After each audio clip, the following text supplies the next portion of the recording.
আসসালামু আলাইকুম। কি অবস্থা সবাই? কেমন আছেন? আশা করি সবাই ভালো আছেন।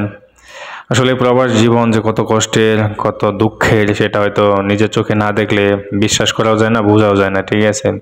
দেখেন একটা ভাই এখানে শুয়ে রইছে। আপনারা হয়তো ভাবতেছেন যে আসলে লোকটা তো নরমাল শুয়ে রইছে। কিন্তু এটা ভুল ধারণা আপনাদের। আপনারা যদি মনে করেন যে এটা সে নরমালভাবে শুয়ে রইছে আসলে এটা ভুল ধারণা। সে শুয়ে রইছে নরমালভাবে বাট এইখানে যে পরিমাণ গরম, এখানে মনে করেন যে যদি আপনার একটা প্যান্ট, জিন্স প্যান্ট পানি সহ আপনি এখানে দিয়ে রাখেন তা সর্বোচ্চ শুকাইতে 2 থেকে 3 মিনিট সময় লাগবে বা 5 মিনিট ম্যাক্সিমাম, এর বেশি 1 মিনিটও লাগবে না। ঠিক আছে? এত পরিমাণ গরম।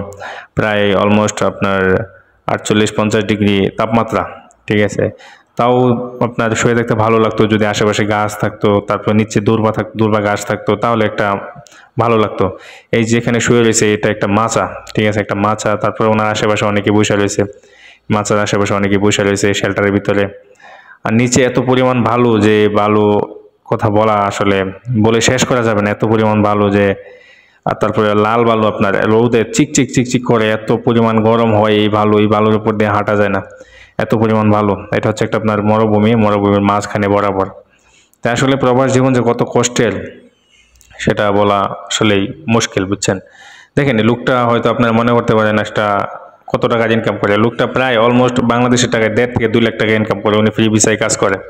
উনি চাইলে কিন্তু অনেক আরাম আয়েশে জীবনযাপন করতে পারে। কিন্তু দেখেন এত কষ্ট কাদের জন্য করে? পরিবারের জন্য করে। কিন্তু লাস্টে এই পরিবার কোনো দাম দেয় না এই মানুষগুলারে। এই মানুষগুলো এত কষ্ট নিয়ে, এত বুকের মতো কষ্ট নিয়ে